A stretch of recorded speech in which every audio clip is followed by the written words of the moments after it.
Financial statement को अच्छी तरह से समझने के लिए आइए एक लंबा सा एग्जाम्पल देखते हैं, जिसमें कि ट्रेडिंग अकाउंट, पीएल अकाउंट और बैलेंस शीट तीनों ही चीज हमको बहुत ही अच्छी तरह से समझ में आ जाए और करीब करीब सारे आइटम्स का प्रयोग इसमें हम लोग करेंगे। इसमें देखिए, इसमें ट्रेडिंग अकाउंट, पीएल अकाउंट और बैलेंस शीट का करीब करीब आइटम दिया हुआ है। जैसे यहाँ सबसे पहले आप देखिए तो यहाँ क्या लिखा है, purchase return and sales return. देखिए, परचेज डेबिट में होता है तो परचेज का रिटर्न क्रेडिट में होगा, यानी परचेज रिटर्न ये वाला है। और सेल्स रिटर्न, सेल्स क्रेडिट में होता है तो सेल्स का रिटर्न डेबिट में होगा। तो ये जो 5,000 है ये सेल्स का रिटर्न है, यानी ये परचेज रिटर्न है और ये सेल्स रिटर्न है। और यहाँ देखिए सेल्स का अमाउंट आप देखिए नीचे में क्रेडिट में दिया हुआ है, और आप इसी तरह से परचेज का अमाउंट देखिए आप यहाँ पर 50,000 डेबिट में दिया हुआ है। तो परचेज डेबिट में दिया है तो ये जो रिटर्न है ये परचेज का रिटर्न, यानी कि ये परचेज में 50,000 में 3,000 माइनस होगा। और ये जो सेल्स का रिटर्न है 5,000, ये सेल्स का अमाउंट आपको यहाँ पर जो 1 लाख दिया हुआ है, इसमें से ये सेल्स का रिटर्न 5,000 माइनस होगा। और ये काम कहाँ होगा, ट्रेडिंग अकाउंट में होगा। इसके बाद रिजर्व फंड, रिजर्व फंड आपका देखिए क्रेडिट में दिया हुआ है। तो दो चीजों को अच्छा से अगर आप समझ लेते हैं तो आपको इजी होगा। जैसे पहला बात यह होता है कि जो आइटम क्रेडिट साइड है वो या तो इनकम है और या फिर वो लायबिलिटीज है। ये दो ही चीज हो सकता है। अगर लायबिलिटीज है तो ये बैलेंस शीट के लायबिलिटीज साइड जाएगा, और अगर ये इनकम है तो इनडायरेक्ट इनकम ही होगा, तो ये आपका पीएल अकाउंट के क्रेडिट साइड में जाएगा। तो जो क्रेडिट आइटम है उसका नेचर दो ही होता है, या तो ये लायबिलिटीज होता है या फिर ये इनकम होता है। ठीक, उसी तरह डेबिट साइड जो आइटम होता है उसके बारे में भी समझ लीजिए। डेबिट साइड जो आइटम होता है वो या तो एक्सपेंडिचर होता है, एक्सपेंडिचर होता है, जैसे कि कमीशन है, डिस्काउंट है, रेंट पेड किए हम, ये सब हमारा एक्सपेंडिचर है। तो या तो एक्सपेंडिचर होगा या फिर डेबिट में एसेट्स होता है। तो एक्सपेंडिचर होता है या फिर एसेट्स होता है। तो जो आइटम डेबिट में है वो या तो एक्सपेंडिचर होगा या फिर एसेट्स होगा। अगर एसेट्स होगा तो वो बैलेंस शीट के एसेट्स में जाएगा, और अगर एक्सपेंडिचर होगा तो ये पीएल अकाउंट के डेबिट में या फिर ट्रेडिंग अकाउंट से रिलेटेड होगा तो ट्रेडिंग अकाउंट के डेबिट में जाएगा। वेजेज है तो वेजेज भी एक्सपेंडिचर है बट ये ट्रेडिंग अकाउंट का है। और सैलरी है तो सैलरी भी एक्सपेंडिचर है लेकिन इनडायरेक्ट एक्सपेंडिचर है, तो वो पीएल अकाउंट के डेबिट में जाएगा। तो इसके आधार पर भी हम पकड़ सकते हैं बहुत सारा आइटम। ठीक है, अब जैसे यहां पर देखिए, ये तो आप समझ गए। रिजर्व फंड क्या होता है, तो रिजर्व फंड क्या होता है कि पीएल का एक हिस्सा होता है। सपोज मान लीजिए इस साल आपने 1 लाख रुपए का प्रॉफिट कमाया है, इसमें से 20,000 आप रिजर्व के लिए रख दे रहे हैं, रिजर्व फंड के रूप में रख दे रहे हैं।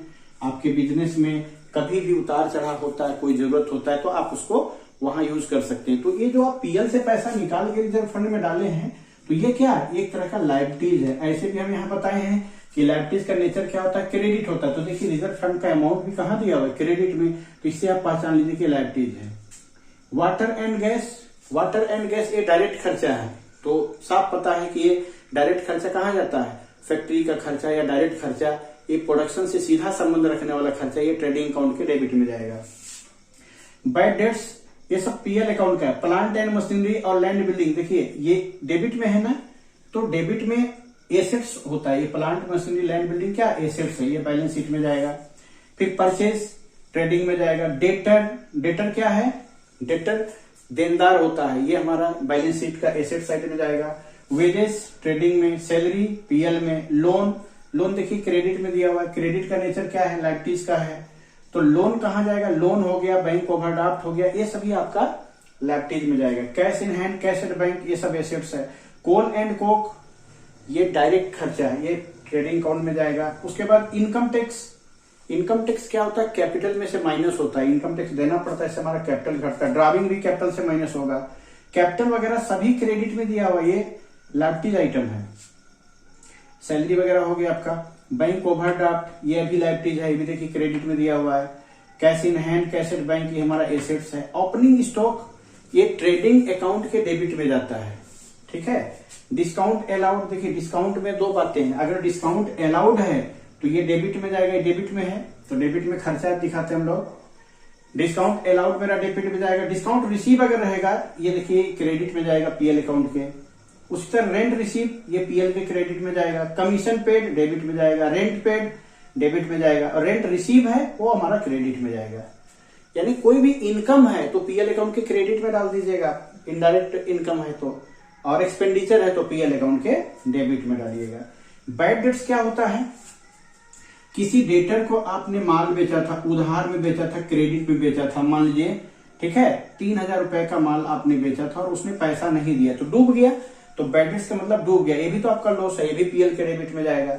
लेकिन अगर प्रोविजन फॉर बैड डेट्स है तो ये क्वेश्चन के क्रेडिट में रहता है कि प्रोविजन फॉर बैड डेट्स का मतलब होता है कि आप जब पैसा डूब रहा है तो उसके लिए कोई रिजर्व फंड बना के रखे हैं, तो ये आपके लिए फायदा है, ये मतलब रखे हैं तो कहीं ना कहीं से ये रिकवरी करेगा, तो इसको क्रेडिट में ही डाल दीजिएगा पीएल अकाउंट के। और provision for discount on creditor, देखिए ये भी क्रेडिट में है, क्रेडिटर लोग जो डिस्काउंट देते हैं तो हमारे लिए फायदा है, इसलिए इसको पीएल अकाउंट के क्रेडिट में आपको डालना है। ऐसे भी क्रेडिट में है तो इनकम ही है। अब बीपी और बीआर ये लायबिलिटीज और ये एसेट्स है। ये लायबिलिटीज कैसे है, देखिए क्रेडिट में है तो क्रेडिट का नेचर लायबिलिटीज का भी होता है, देखिए क्रेडिट का नेचर लायबिलिटीज का होता है। बीआर देखिए एसेट्स है, ये गुडविल और ट्रेडमार्क जो होता है इंटेंजिबल एसेट्स होता है। देखिए जैसे प्लांट एंड मशीनरी और लैंड एंड बिल्डिंग ये सभी इनका नेचर है फिक्स एसेट्स का, फिक्स एसेट्स, इसको हम टच कर सकते हैं, छू सकते हैं, अनुभव कर सकते हैं, देख सकते हैं। लेकिन गुडविल का मतलब क्या होता है, हमारी क्रेडिट, हमारी ख्याति, हमारा नाम, जिसके वजह से मार्केट में हमारा इतना गुडविल है, हमको पैसा मिल सकता है 10 लाख 20 लाख 50 लाख कहीं से ले सकते हो, मेरा गुडविल है। तो हम गुडविल क्या है, मेरा एसेट्स है, एक तरह का इंटेंजिबल एसेट्स है। उसी तरह ट्रेडमार्क क्या होता है, ट्रेडमार्क को हम व्यापार चिन्ह बोलते हैं। जैसे अभी आप देखिए डाबर का एग्जांपल लीजिए, डाबर का अपना ट्रेडमार्क क्या होता है, बरगद का पेड़, बहुत बड़ा बरगद का पेड़ होता है ना, वो हर व्यापार का अपना चिन्ह है। पतंजलि घी का ट्रेडमार्क देखिए तो एक गैया और उसका बछड़ा बना हुआ रहता फोटो, वो सभी ट्रेडमार्क है, अपना पहचान चिन्ह उसको बोलते हैं। तो आप किसी का पहचान चिन्ह यूज नहीं कर सकते हैं, ठीक है, वो आपका एसेट्स है। तो ट्रेडमार्क हो गया, कॉपीराइट हो गया, पेटेंट हो गया, ये सारा चीज आपका इंटेंजिबल एसेट्स है, एसेट्स में जाएगा बैलेंस शीट के। सन्ड्री एक्सपेंसेस, नाम में ही लिखा है एक्सपेंसेस, तो पीएल के डेबिट में डालिएगा। इंटरेस्ट रिसीव, अब इंटरेस्ट रिसीव क्या होता है, आप बैंक में पैसा डिपॉजिट करके रखे, कहीं इन्वेस्ट करके रखे, वहां से आपको इंटरेस्ट मिल रहा है, तो कहीं ना कहीं से आपका इनकम है, तो इनकम है तो पीएल अकाउंट के क्रेडिट में आपको डालना है। अभी हम लोग इसको बनाएंगे तो और बढ़िया समझ में आएगा। देखिए क्रेडिट में है। क्रेडिटर, देखिए क्रेडिटर क्या है, एक लायबिलिटीज है हमारा। सेल्स तो ट्रेडिंग अकाउंट के क्रेडिट साइड जाएगा। एक दो बातों को और आपको समझना है, अच्छा से समझ में आए इसके चलते।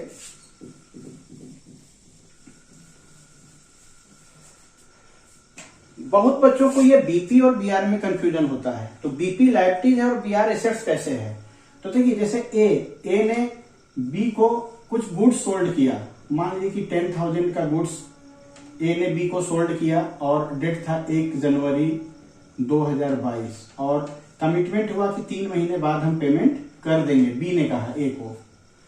तो भाई किसी का कोई भरोसा नहीं है, तो ए बी को एक बिल लिखेगा और बोलेगा कि आप साइन करके हमको दे दीजिए, तो सिग्नेचर करके ये जो बिल है, ये कागज है, इसके पास आ गया, किसके पास आ गया, ए के पास रिटर्न होके आ गया। ए ने माल बेचा, फिर एक बिल लिखा, बिल साइन करके बी ने ए को दे दिया। तो ये जो पेपर है ना, ये डॉक्यूमेंट्स है ना, ये ए के लिए ये पेपर बी आर होगा, जिसका फुल फॉर्म होता है बिल्स रिसीवेबल, प्राप्य बिल। इससे इसको पैसा मिलेगा, इसलिए बिल्स रिसीवेबल हुआ। लेकिन जब ए इस ड्यू डेट पर 3 महीने के बाद, कौन सा डेट आएगा आपको पता है, 1 जनवरी से 3 महीने बाद कौन सा डेट आएगा, तो 1 महीने बाद फरवरी आएगा, फिर मार्च आएगा और फिर 1 महीने बाद अप्रैल का 1 तारीख आया। लेकिन हमेशा किसी भी बिल में 3 दिन का ग्रेस टाइम दिया जाता है, 3 डेज का। अब ऐसा नहीं कि 3 मंथ है इसलिए 3 डेज, नहीं, 3 डेज, 3 दिन का। 4 महीना का भी बिल होगा तो 3 ही महीना का ग्रेस मिलेगा। तो आपका 1 अप्रैल और 3 दिन तो कितना हो गया, अप्रैल महीने की 4 तारीख का ड्यू डेट आएगा। तो अप्रैल महीने की 4 तारीख को ए जाएगा बी के पास पेमेंट लेने, तो ये बी ए के लिए बीआर है, ए बीआर देगा और बी बोलेगा बीपी लाइए, बीपी, बी क्या लैंग्वेज क्या है, बीपी, बीपी लाइए और पैसा ले जाइए। और ये बोलेगा लीजिए बीआर और पेमेंट हमको दीजिए। तो ए के लिए बीआर है और बी के लिए बीपी है। बीपी का फुल फॉर्म होता है बिल्स पेएबल, देय बिल, हिंदी में अगर देखा जाए तो इसको बोलते हैं देय बिल। इस बिल से इसको पेमेंट देना पड़ेगा इसलिए इसके लिए बीपी हो गया, और इसको मिलेगा इसलिए बिल्स रिसीवेबल हो गया। तो आप देखिए अब आपका यहाँ दोनों है, आप कुछ किसी का बिल एक्सेप्ट किए हुए हैं तो आपके लिए बीपी है, तो बीपी आपका एक करंट लायबिलिटीज है और बीआर आपका करंट एसेट्स है। एसेट्स बैलेंस शीट के एसेट्स पे जाएगा और लायबिलिटीज आपका बैलेंस शीट के लायबिलिटीज में जाएगा। अब एक दो चीजों को और समझ लेना है, जैसे कि एसेट्स कितना तरह का होता है। जैसे फिक्स एसेट्स हुआ, तो फिक्स एसेट्स का मतलब क्या हुआ, जिसको हम छू सकते हैं, टच कर सकते हैं, जैसे plant and machinery, land and building, motor car, horse and carts, ठीक है, ये सभी हमारा क्या है, फिक्स एसेट्स के नेचर का हो गया। अब करंट एसेट्स में कौन कौन आता है, करंट एसेट्स में तो आइए आपको कुछ लिस्ट दे देते हैं इसका, जो कि कभी दिक्कत आपको नहीं होना चाहिए, क्योंकि हम लोग जो पढ़ाई कर रहे हैं उसको पूरा परफेक्ट पढ़ना है, नॉलेज अच्छा लेना है, कम क्वेश्चन में ज्यादा नॉलेज लेना है। तो करंट एसेट्स में आपका होता है स्टॉक होता है, डेटर होता है, बीआर होता है, जो भी आपको बताए, प्रीपेड एक्सपेंसेस, इसको भी इंट्रोडक्शन ले लीजिए, फाइनेंशियल स्टेटमेंट में बहुत आता है। प्रीपेड एक्सपेंसेस को आप एडवांस एक्सपेंसेस भी बोल सकते हैं। जैसे मान लीजिए लेबर को वेजेस आप एडवांस दे दिए तो ये प्रीपेड एक्सपेंसेस हो गया, स्टाफ को सैलरी एडवांस में दे दिए, ये आपका प्रीपेड एडवांस एक्सपेंसेस हो गया। तो आप किसी को अगर एडवांस पेमेंट दे दिए हैं, अभी महीना नहीं लगा और पेमेंट दे दिए, उसको कोई काम पड़ा, तो ये आप कभी न कभी तो कवर करेंगे, तो आपके लिए एसेट्स है, ठीक है। एक्रूड इनकम, देखिए एक्रूड इनकम का मतलब होता है बकाया इनकम, आप कहीं काम किए हैं लेकिन अभी तक पैसा नहीं लिए हैं, तो ये आपके लिए एसेट्स है, आज नहीं तो कल पैसा आपको मिलेगा, ठीक है। इसके बाद आपका करंट एसेट्स में कैश भी आता है, कैश इन हैंड, और कैश एट बैंक भी आता है, और एक शॉर्ट टर्म इन्वेस्टमेंट का नाम आप सुने होंगे। कोई इन्वेस्टमेंट अगर हम शॉर्ट टर्म के लिए रखे हैं, या मार्केटेबल सिक्योरिटीज भी नाम है, मार्केटेबल सिक्योरिटीज, ये हम लोग आगे पढ़ेंगे। ये सभी करंट एसेट्स है, तो ये सभी हमारा करंट एसेट्स है। मार्केटेबल सिक्योरिटीज यानी मार्केट में हम सिक्योरिटीज कहीं लगा के रखे तो इसको मार्केटेबल सिक्योरिटीज हम कहते हैं।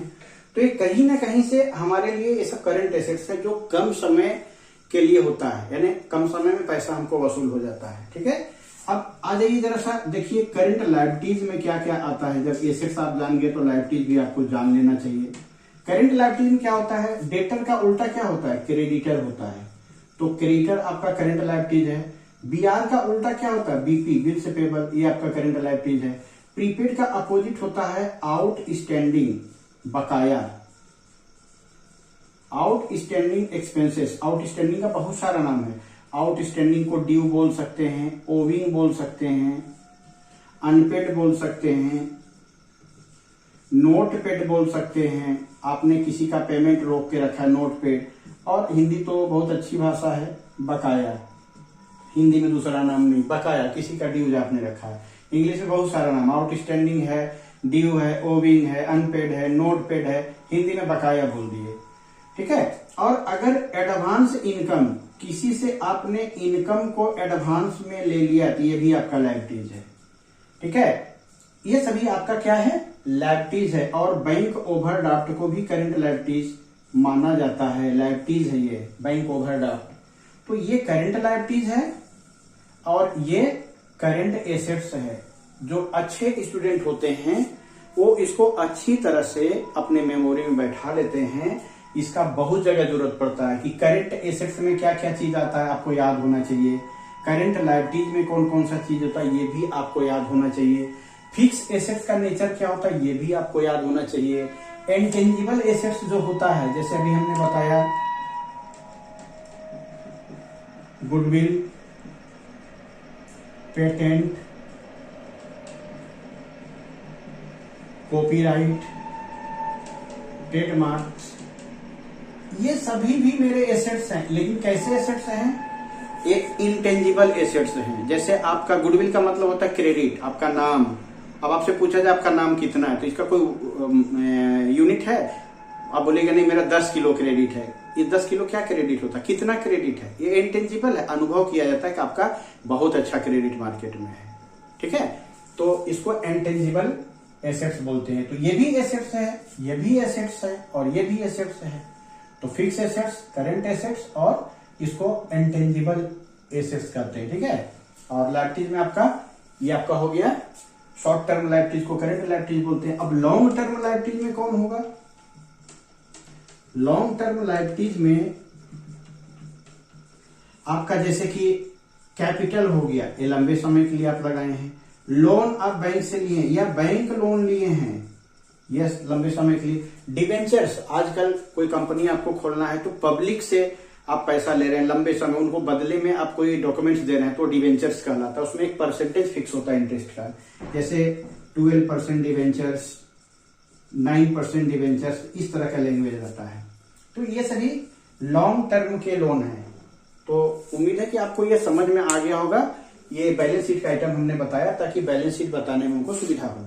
अब आइए इसको सोल्व करते हैं हम लोग। अब इस क्वेश्चन को सोल्व करने के लिए सबसे पहले क्या कीजिएगा, आप यहां पर आपको लिखना है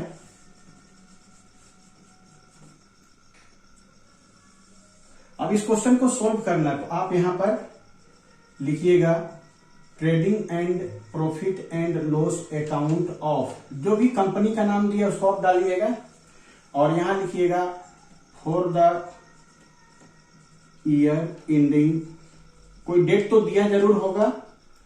तो अब यहां पर हम लिखते हैं 31 दिसंबर 2022। तो इस तरह से डेट आपको डाल देना है। डेट डालने के बाद अब क्या करना है आपको, यहां एक अमाउंट कॉलम आप बना लीजिए। ये तो मेरा क्वेश्चन है इसलिए थोड़ा जगह बचाते हुए बनाते हैं। और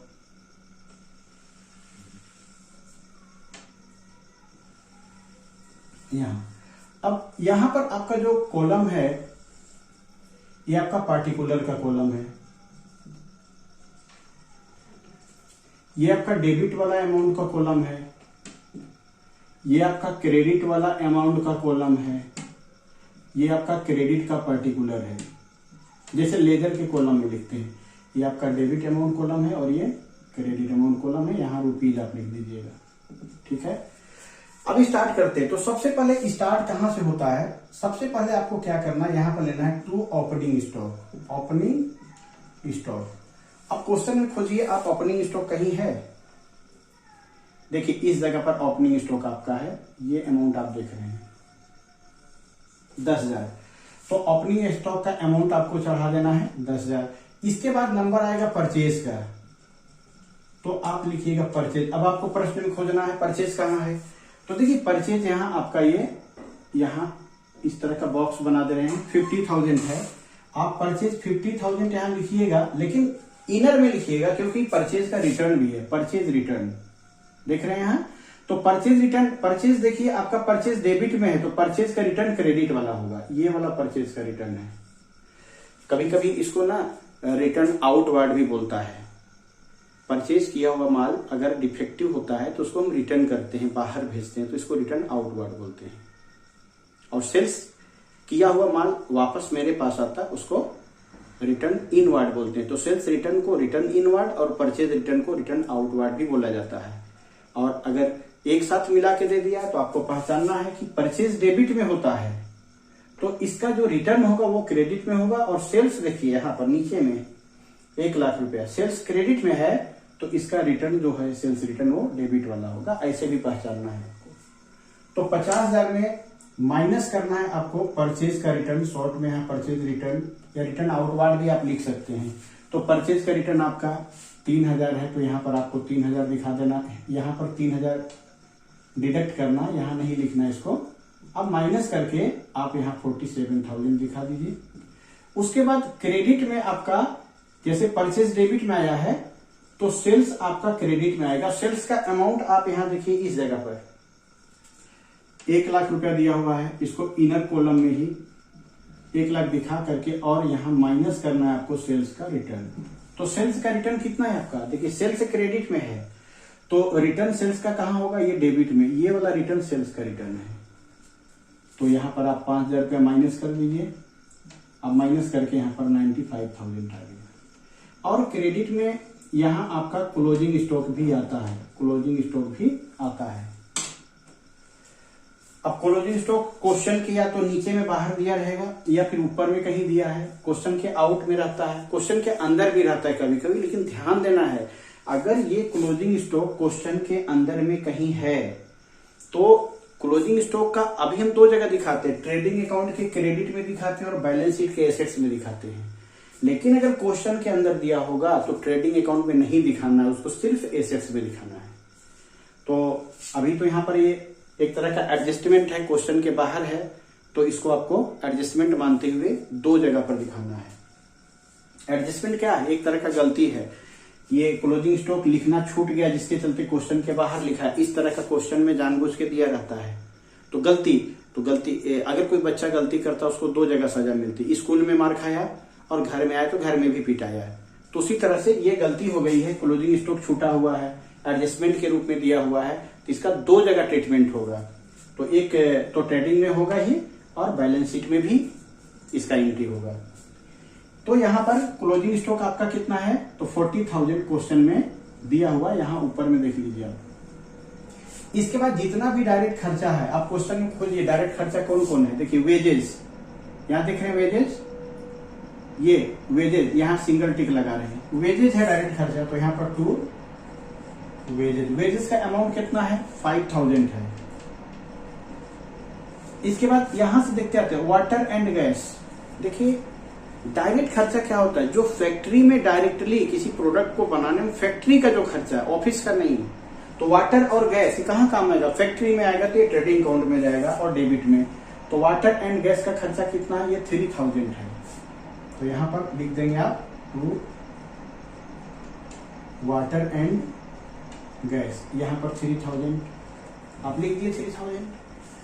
तो ये 3,000 हो गया। अब यहां से देखते ही और कुछ आपको लग रहा है? Bad debts, plant, land, building. अभी डायरेक्ट खर्चा हमको देखना, याद रखिएगा। Wages, salary, loan, capital, driving, income tax, coal and coke. देखिए कोल एंड कोक नहीं लग रहा है? कोयला कहाँ काम आएगा? ऑफिस में काम आएगा? नहीं। ऑफिस में क्या है, मुंह काला करना है कोयला से? नहीं। ये कहाँ काम आएगा? फैक्ट्री में काम आएगा। तो इसको आप यहां पर 2 कोल एंड कोक। अब कोल एंड कोक का अमाउंट कितना है? 3,000 है। इसको भी आप यहां दिखा दीजिए। अब bank overdraft, cash in hand, cash at bank, opening stock हो चुका है, discount, rent, commission, rent, discount receive, bad debts, provision for bad debts, provision for discount, BP, BR, goodwill, trademark, sundry expenses, interest, creditor, कुछ भी नहीं है। कोई भी item अब डायरेक्ट में है ही नहीं। तो एक काम करते हैं, इसको क्लोज करते हैं। और क्लोज करने का नियम क्या है? देखिए पहले डेबिट का टोटल ज्यादा बड़ा है या क्रेडिट का बड़ा है? तो हमको क्रेडिट का टोटल ज्यादा नजर आ रहा है, इसको हम जोड़ दे रहे हैं। तो 1,35,000 1,35,000 आ रहा है। यही टोटल हमको डेबिट में भी जबरदस्ती लिख देना है। लिख दिए। अब यहां पर देखिए डिफरेंस कितना आएगा? तो क्रेडिट का टोटल मेरा 1,35,000 आया है। डेबिट का टोटल करते हैं 47 और 5 62 और 3 3 से 68 68,000 मेरा डेबिट का टोटल आ रहा है। तो क्रेडिट बड़ा है, इसका मतलब आपका प्रॉफिट हो रहा है। कितना प्रॉफिट हो रहा है? तो इस अमाउंट में क्रेडिट वाला जो अमाउंट में है, इसमें से डेबिट वाला जो टोटल किए 68,000 इसको डिडक्ट करेंगे तो आपका 67,000 आया। यहां आपका 67,000 जो आया ये ग्रोस प्रॉफिट है, क्योंकि ट्रेडिंग अकाउंट आपको ग्रोस प्रॉफिट या ग्रोस लॉस बताता है। तो ये क्रेडिट बढ़ा है मतलब प्रॉफिट आया। तो यहां आपको लिखना क्या है? Gross profit transferred to profit and loss account. ये प्रॉफिट एंड लॉस अकाउंट में हम ट्रांसफर करेंगे। तो पीएल अकाउंट जब बनाएंगे तो ये मेरा ग्रोस प्रॉफिट ट्रांसफर हो जाएगा। अब देखिए होता क्या है कि ये जो प्रोफार्मा बना हुआ ये ऊपर का ट्रेडिंग अकाउंट, इसके नीचे ये पीएल अकाउंट का डेबिट है और ये पीएल अकाउंट का क्रेडिट है। ये ट्रेडिंग अकाउंट का डेबिट है, ये ट्रेडिंग अकाउंट का क्रेडिट है। ये पीएल का डेबिट है, ये पीएल का क्रेडिट है। एग्जांपल के तौर पर आप समझ लीजिए ये बॉडी है मेरा, तो ये यहां से यहां कंधा तक ये ट्रेडिंग अकाउंट मान लिए। अब यहां से नीचे का जो हिस्सा हो गया ये पीएल अकाउंट हो गया। तो ये ट्रेडिंग अकाउंट हो गया और ये पीएल अकाउंट है। तो याद रखिएगा, ऐसा भी हो सकता है कि इधर का बड़ा ना हो कि इधर का टोटल बड़ा आता, तो जो बैलेंस हमारा इधर आया वो यहाँ आता, तो ये लॉस हो जाता। यहाँ पर जीपी नहीं लिखते, जीएल लिखते, ग्रोस लॉस लिखते। अभी क्या होगा कि पीएल अकाउंट जब बनाएंगे तो ये जो मेरा 67,000 है ना, ये यहाँ पर ट्रांसफर होगा और यहाँ लिखाएगा बाई, यही पे लिखे हुए हैं, ग्रोस प्रॉफिट ट्रांसफर्ड फ्रॉम, देखिए यहाँ फ्रॉम लिख रहे हैं और यहां लिख रहे हैं ट्रेडिंग अकाउंट। इसका मतलब क्या हुआ, यहां हमने लिखा है कि ग्रोस प्रॉफिट को पीएल में ले जाना है और यहां हम लिखें ग्रोस प्रॉफिट को ट्रेडिंग से लाया गया, ट्रेडिंग अकाउंट से लाया गया पीएल में। ठीक है, इसको थोड़ा सा और इसके सामने लिखते हैं। अब आपको क्या करना है कि ये पीएल अकाउंट में जितने भी इनडायरेक्ट एक्सपेंडिचर हैं, जैसे डिस्काउंट दे रहे हैं, रेंट दे रहे हैं, सैलरी दे रहे हैं, ये सभी एक्सपेंडिचर है और इनडायरेक्ट एक्सपेंडिचर है। ठीक है, ऑफिशियल एक्सपेंडिचर है, प्रिंटिंग एंड स्टेशनरी वगैरह सब ये डेबिट में आएंगे। और जितने भी इनडायरेक्ट इनकम है, जैसे डिस्काउंट रिसीव है, रेंट रिसीव है, इंटरेस्ट रिसीव है, कमीशन रिसीव है, जितना रिसीव आइटम है वो सभी मेरे इनकम है इनडायरेक्ट, वो हमारे क्रेडिट में जाएंगे। बस इतना ही काम करना है, इससे ज्यादा कुछ है नहीं इसमें। तो अब आपको यहां पर सेलेक्ट करना है, आप देखिए तुरंत हो जाएगा। तो यहां से शुरू करते हैं, purchase, reserve, bad debts recovered. देखिए बैड डेट्स रिकवर्ड क्या हुआ है कि डूबा हुआ पैसा, देखिए यहां इसको ऐसे टिक मार रहे हैं, डूबा हुआ पैसा जब रिकवर होता है उसको बैड डेट्स रिकवर बोलते हैं। ठीक है, तो ये आपके लिए फायदा है। तो यहां पर आ जाइए, यहां लिखिएगा बैड डेट्स रिकवर्ड। तो बैड डेट्स रिकवर्ड में कितना पैसा आपका रिकवर हो रहा है? 5,000।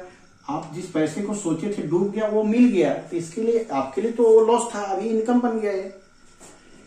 Plant machinery, land building, purchase, debtor, wages. देखिए सैलरी इनडायरेक्ट एक्सपेंडिचर है, स्टाफ को दिया जाता है। ये मेरा खर्च है, सैलरी कितना है, ये 7,000 रुपया है। तो आप यहां पर डेबिट में इसको दिखाइएगा, सैलरी 7,000। इसके बाद लोन, कैपिटल, ड्राइविंग, ये सब कुछ नहीं, इनकम टैक्स ही तो कैपिटल से माइनस होता है। कोल एंड कोक हो चुका है, bank OD, cash in hand, cash at bank, opening stock. देखिए यहां पर आइए, क्या लिखा हुआ है, डिस्काउंट अलाउड 8,000। ऐसे भी आपको बताए थे ना कि जो अमाउंट डेबिट में दिया है या तो वो एसेट्स होता है या वो एक्सपेंडिचर होता है। तो ये एक्सपेंडिचर है हमारा। डिस्काउंट अलाउड, हम किसी को डिस्काउंट दे रहे हैं, खर्चा है, लॉस है, इसको आप डेबिट में डाल दीजिए। डिस्काउंट अलाउड, हम डेटर को डिस्काउंट देते हैं और अगर ये डिस्काउंट रिसीव होता तो हम क्रेडिट में डालते। तो डिस्काउंट अलाउड आपका 8,000 है, 8,000 यहाँ बड़े प्यार से आप इसको डाल दीजिए। देखिए रेंट रिसीव क्रेडिट में है, तो बताए थे क्रेडिट में जो आइटम होता है या तो लायबिलिटीज है और या तो इनकम है। तो ये तो लायबिलिटीज हो नहीं सकता, रेंट रिसीव हो रहा है तो मेरा इनकम है, तो इनकम है तो कहां जाएगा, इनडायरेक्ट इनकम है ये। तो इनडायरेक्ट इनकम पीएल अकाउंट के क्रेडिट में दिखाते हैं। और क्या लिख के दिखाते हैं, रेंट रिसीव्ड लिख के, और हम रेंट रिसीव लिख करके कितना दिखा देंगे, 10,000 यहां पर दिखा देंगे।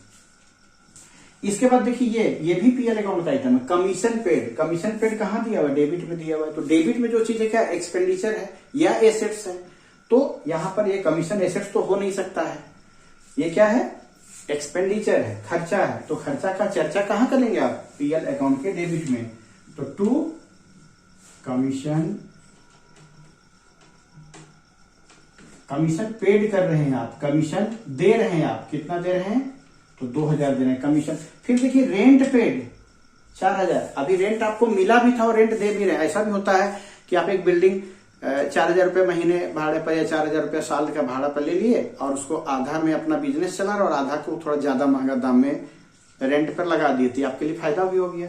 तो अभी तो आप रेंट दे रहे हैं, रेंट रिसीव को क्रेडिट में डाले हैं आप, तो रेंट पेड तो आपका खर्चा हुआ ना, इसको डेबिट में डालेंगे। तो टू रेंट पेड।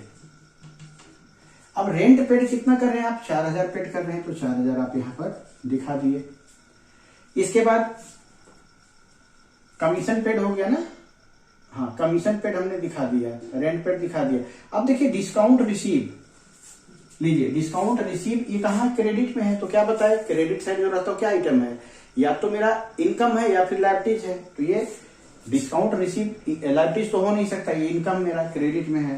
तो यहां पर आ जाएंगे, यहां पर डिस्काउंट रिसीव्ड आपका कितना, ये 8000 है। अमाउंट देख लीजिए आप, देखिए डिस्काउंट अलाउड डेबिट में आया था, डिस्काउंट रिसीव क्रेडिट में आया था, यानी कि आपको मिला भी था डिस्काउंट 8000 और आपने दिया भी था 8000।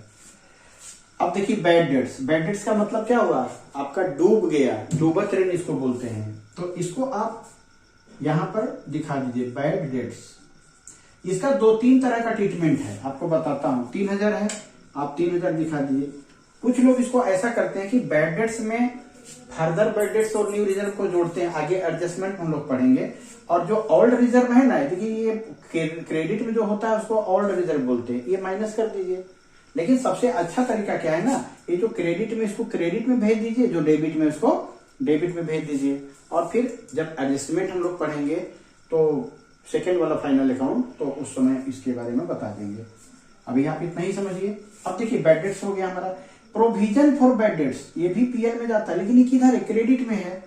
तो यहां पर लिखेंगे बाई शॉर्ट में provision for bad and doubtful debts, BD कर दीजिए आप। तो provision for bad and doubtful debts कितना आपका है, 5000 है।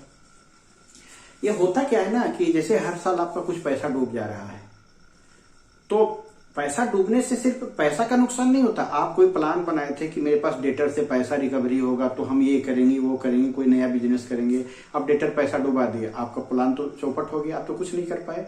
तो इसके लिए क्या करते हैं, जो समझदार बिजनेसमैन होते हैं वो कुछ बैड डेट्स के नाम पर कुछ पैसा डालते जाते हैं। अगर कोई डुबा भी देगा तो हम यहां से पैसा रिकवरी करके और अपना प्लान नहीं चौपट होने देंगे। तो ये आप ही का पैसा है ना, तो ये क्रेडिट में आप डाल के रखे हैं कि हम इसे अपना ट्रीटमेंट कर लेंगे, तो आपके लिए फायदा है। आप ही का पैसा है, उसको क्रेडिट में डालिए। अब यहाँ provision for discount on creditor, देखिए क्रेडिटर लोग आपको डिस्काउंट दे रहा है 5000 का, तो ये कैसा डिस्काउंट है, क्रेडिट में है, फायदा है। तो यहां पर आ जाइए by provision for discount from creditor या ऑन क्रेडिटर। आपको क्रेडिटर से डिस्काउंट मिल रहा है 5000 का, एक तरह का ये डिस्काउंट रिसीव है। आप चाहें तो इसको डिस्काउंट रिसीव में भी आप दिखा सकते हैं। Provision for discount from creditor कितना दिया हुआ है, सॉरी 3000 दिया हुआ, कितना दिया हुआ है, 3000 दिया हुआ है। ठीक है, ये यहां नहीं हटा तो नीचे दिखाए हैं। तो यहां तक हम लोग पहुंच गए। बीपी, बीपी तो आप जान रहे हैं लाइबिलिटीज है, बीआर एसेट्स है, गुडविल ट्रेडमार्क एसेट्स है, sundry expenses, sundry expenses, general expenses, miscellaneous expenses, ये सभी मेरे इनडायरेक्ट एक्सपेंडिचर हैं। इसको आपको पीएल अकाउंट के डेबिट में डालना है। इंटरेस्ट रिसीव, देखिए यहां पर इंटरेस्ट रिसीव्ड दे दिया है, तो ये आपके लिए इनकम है, तो आप यहां पर इंटरेस्ट लिख के और यहां पर आपको रिसीव्ड लिख देना है। और आपका इंटरेस्ट कितना मिल रहा है, तो 2000 का इंटरेस्ट आपको मिल रहा है। आप बैंक में पैसा इन्वेस्ट किए हैं, कहीं इन्वेस्ट किए हैं, तो उससे आपको इंटरेस्ट मिलता है। क्रेडिटर तो लाइबिलिटीज है, और सेल्स तो आप जान ही रहे हैं, ये ट्रेडिंग अकाउंट में काम हो चुका है हम लोगों का। तो अब कोई आइटम बच नहीं रहा है हम लोगों का। तो एक काम करते हैं कि अब देखते हैं कि किधर का टोटल हमको करना चाहिए, किधर का आप टोटल करते हैं। तो देखिए जिधर का टोटल बड़ा है उधर का ही टोटल किया जाता है। आपके घर के दरवाजे पर 2 लोग आए हैं, ठीक है, और दोनों बेल बजा रहे हैं, 2 दरवाजा है, तो आप कौन सा दरवाजा पहले खोलेंगे, बताइए बताइए कौन सा दरवाजा खोलेंगे। एक दरवाजे पर शीशा में देख रहे हैं कि वो हाथ में मिठाई का डब्बा लिए हुए, और एक दरवाजे में कुछ नहीं है, तो कैसे, किसको खोलेंगे, पहले जो मिठाई लिया उसका दरवाजा पहले खोलेंगे। क्यों, क्योंकि छूछा के पूछा, जो छूछा उसको कौन पूछता है, यानी कि किधर का टोटल पहले करेंगे, जिधर का बड़ा है भारी है उसका टोटल आप पहले करेंगे। तो यहां पर हम इधर का क्रेडिट वाला अमाउंट भारी है, इसका टोटल हम लोग पहले करेंगे।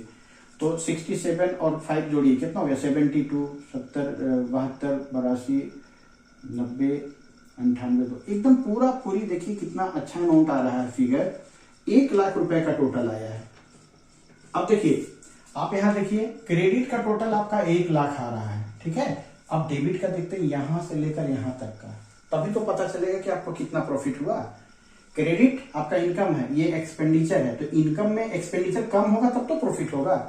तो जोड़ के देखिए 8, 7, 15, 2, 17, 4, 21 और 6, 27, 27,000 का एक्सपेंडिचर, आपका इनकम 1 लाख का, एक्सपेंडिचर 27,000 का, 0003 और यहाँ पर 73,000 का नेट प्रॉफिट हुआ। ये ऊपर वाला जीपी था, ग्रोस प्रॉफिट, ये नेट प्रॉफिट है।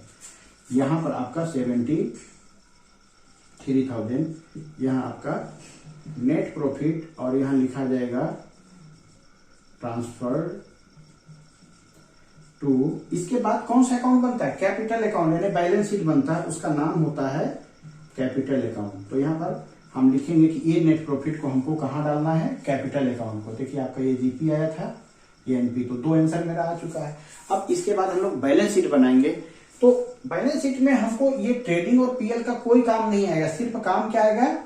ये 73,000 जो एनपी है, नेट प्रॉफिट है, वो कैपिटल में जुटेगा। आपका क्वेश्चन में कहीं कैपिटल दिखाई दे रहा है? ये कैपिटल 1,30,000 है ना। इस कैपिटल में ये जो एनपी है ना, क्योंकि देखिए आप 1,30,000 रुपए घर से लेके चले थे और इस ड्यूरिंग द ईयर आप 73,000 कमाए हैं, तो आपका ये कैपिटल में एनपी जुटेगा। और ड्राविंग और इनकम टैक्स, ड्राविंग कहीं देख रहे हैं, ये ड्राविंग और ये इनकम टैक्स, ये दोनों अमाउंट माइनस होगा। बस इतना काम है। तो हम चाहें तो हम लोग इसको मिटा सकते हैं और यहीं पर बैलेंस शीट बना सकते हैं। तो चलिए इसको मिटा करके और बैलेंस शीट बनाते हैं। इसको याद रखिए, इस अमाउंट को 73,000 को।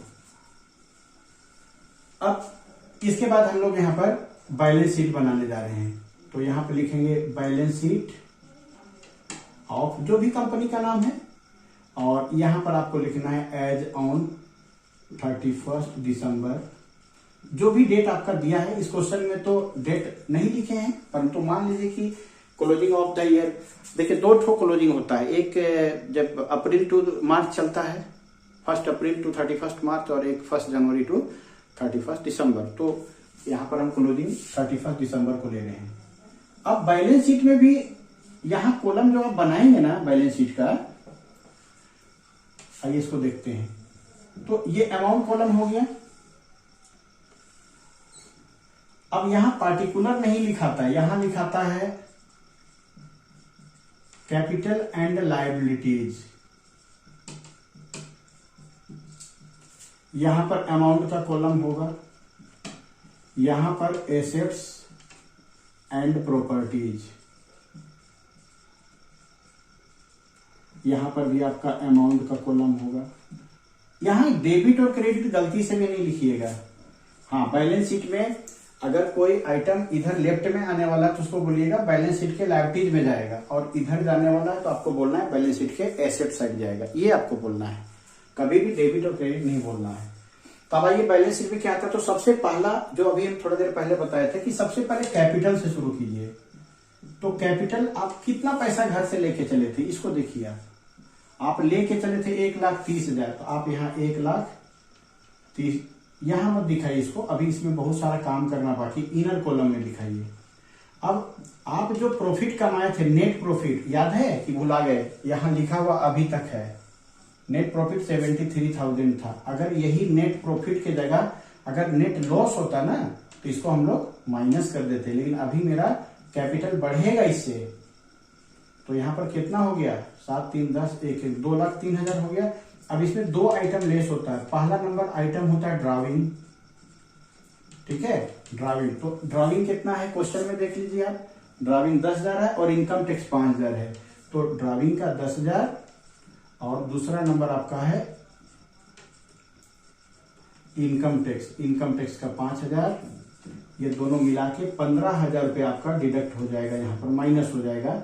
तो आपका 1,88,000 कैपिटल अभी भी है।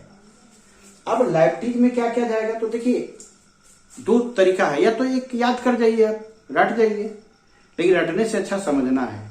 लायबिलिटीज का नेचर क्या होता है आप इसको समझ, अभी हम लोग अच्छी तरह समझ। लायबिलिटीज का नेचर क्रेडिट होता है और एसेट्स का नेचर डेबिट होता है। अब जो भी आइटम यहाँ बचा हुआ है उसमें जो भी क्रेडिट में बचा हुआ है वो ट्रेडिंग में जा चुका, पीएल में जा चुका। अब जो बचा है कहाँ का है? बैलेंस शीट का है। तो जो क्रेडिट साइड बचा वो लायबिलिटीज है और जो डेबिट साइड बचा हुआ वो एसेट्स है। और आप इंट्रोड्यूस भी हैं कि नेचर से कि land, building, plant and machinery assets है, लोन या लायबिलिटीज है, इतना तो जानते हैं। तो चलिए पहले लायबिलिटीज को फुल करते हैं। तो देखिए या एक काम करते हैं, दोनों देखते हैं। देखिए यहाँ पर इसका काम हम लोग नहीं किए हैं। प्लांट एंड मशीनरी 60,000, ये डेबिट में है ना, ये एसेट्स है। आप यहाँ जाइए, प्लांट एंड शॉर्ट में लिखना है तो पीएम लिख दीजिए। यहाँ कितना है आपका 60,000। चलिए ये भी हो गया हम लोग का। लैंड बिल्डिंग, ये भी मेरा डेबिट में, ये भी मेरा एसेट्स है, तो लैंड एंड बिल्डिंग ये कितना है मेरा, ये 40,000 है। इसके बाद परचेज हो गया। डेटर, देखिए डेटर कहाँ है, डेबिट में है, तो डेबिट में है तो कहाँ जाएगा, ये देखते जाइए कहाँ है, ये एसेट्स है हमारा। कितना है, अमाउंट है मेरा 20,000। इसके बाद आते जाइए, देखिए लोन, ये देख रहे हैं आप, लोन, लोन कहाँ है, इसका अमाउंट क्रेडिट में है, तो ये लायबिलिटीज है, यहाँ पे लिख देंगे लोन। कितना है, 10,000 है लोन का अमाउंट, देख रहे हैं। कैपिटल हो चुका है, ड्राइविंग इनकम टैक्स हो चुका है। अब देखिए बैंक ओडी, देख रहे हैं बैंक ओडी, इसका अमाउंट कितना है 7,000। किधर है, क्रेडिट में है, तो क्रेडिट में है तो ये मेरा लायबिलिटी साइड आएगा और यहां लिखा जाएगा बैंक ओवरड्राफ्ट। कितना इजी है सोचिए। अब cash at bank, cash in hand, cash in hand किधर है आपका, डेबिट में है, तो डेबिट में है तो एसेट्स है, लिख दीजिए आप यहाँ कैश इन हैंड।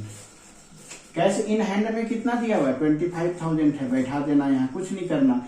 फिर कैश एट बैंक देख लीजिए कितना है, 15,000 है, तो यहाँ लिख दीजिए आप कैश एट बैंक, और यहाँ पर कितना हो गया, 15,000 हो गया।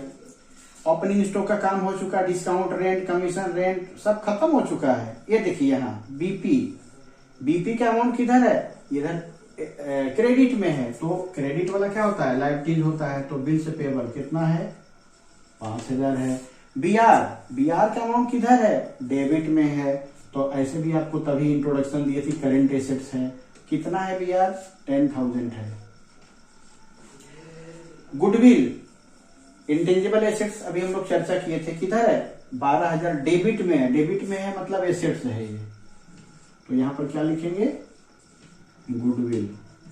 इसके बाद ट्रेडमार्क, देखिए यहाँ पर ट्रेडमार्क कितना है, 8,000 है, किधर है, डेबिट में, डेबिट है मतलब एसेट्स है, तो यहाँ पर ट्रेडमार्क कितना है, 8,000 है। संडे एक्सपेंसेस, इंटरेस्ट ये सब हो चुका है। क्रेडिटर आप नहीं दिखाए, तो क्रेडिटर किधर, इसका अमाउंट देखिए, क्रेडिटर का अमाउंट आपका क्रेडिट में दिया हुआ है, किधर जाना चाहिए सोचिए, 10,000 रुपया क्रेडिट में दिया हुआ, एकदम बिल्कुल सही, लायबिलिटीज में जाना चाहिए, यानी कि क्रेडिटर 10,000 कहाँ जाना चाहिए, लायबिलिटीज में जाना चाहिए, ठीक है। अब कुछ बचा ही नहीं, सारा काम हम लोगों ने कर लिया, लेकिन अभी भी एक चीज छूट रहा है, जिसको बताए थे ना कि हर गलती की सजा 2 जगह मिलती है, याद है कौन, याद है, क्लोजिंग स्टॉक। क्लोजिंग स्टॉक 40,000 रुपए जो था वो हमारा ट्रेडिंग में भी आया था, क्रेडिट में, और बैलेंस शीट के एसेट्स में आपको दिखाना होगा, नहीं तो आपका टोटल बराबर नहीं आएगा, तो 40,000। अब आप इसको जब जोड़ेंगे ना, तो दोनों साइड का टोटल अगर बराबर आया तो समझिए कि आप सही बनाए हैं, और अगर दोनों साइड का टोटल बराबर नहीं आया तो समझिए कि गलत बना है, ठीक है। तो जोड़ के देखिए, आप इसको जोड़िएगा तो आपका टोटल 88,750। एक आइटम हम लोग नहीं देखे यहाँ पर, देखिए ये रिजर्व फंड, रिजर्व फंड भी तो हम लोगों का लायबिलिटीज था ना, जो बताए थे कि पीएल का एक हिस्सा होता है, तो इसको भी हम लोग को यहाँ दिखाना जरूरी है। रिजर्व फंड ये भी लायबिलिटीज है, तो 10,000 ये भी आ जाएगा। तो अब आप जोड़िए तो आपका ये 2,30,000 यहाँ पर आ गया, और इधर का टोटल भी जोड़िए, 60, 40, 1 लाख, 20, 45, 45 और 50, 10, 60, 10, 70, 80, 82, 90, 40, 130, 130 और 1 लाख, 2,30,000। तो देखिए दोनों साइड का टोटल हमारा बराबर आ गया, यानी कि ये बैलेंस शीट हमारा सही हो गया। तो देखिए इसमें मैक्सिमम आइटम हमारा आया, इससे हम सिंपल फाइनल अकाउंट अच्छी तरह से समझ सकते हैं। और इसके पहले एक वीडियो डाला जा चुका है फॉर्मेट के बारे में, तो जो आइटम यहाँ नहीं आया है वो फॉर्मेट में डाला हुआ है, तो आप उस फॉर्मेट से भी बना सकते हैं। इसके बाद हम लोग एडजस्टमेंट वाला क्वेश्चन एक देखेंगे, ताकि हम लोग फाइनल अकाउंट का एडजस्टमेंट को अच्छी तरह से समझ पाए। तो ये मिला करके कुल 3 वीडियो आपका सिंपल फाइनल अकाउंट का हो गया, और अब एडजस्टमेंट का हम लोग क्वेश्चन देखेंगे अच्छी तरह से। और एक बार फिर उसी तरह से जो हर बार बोलते हैं कि किसी भी तरह का प्रॉब्लम आने पर आप इसको जरूर कमेंट में लिखिए, आपका प्रॉब्लम जरूर सोल्व किया जाएगा। धन्यवाद।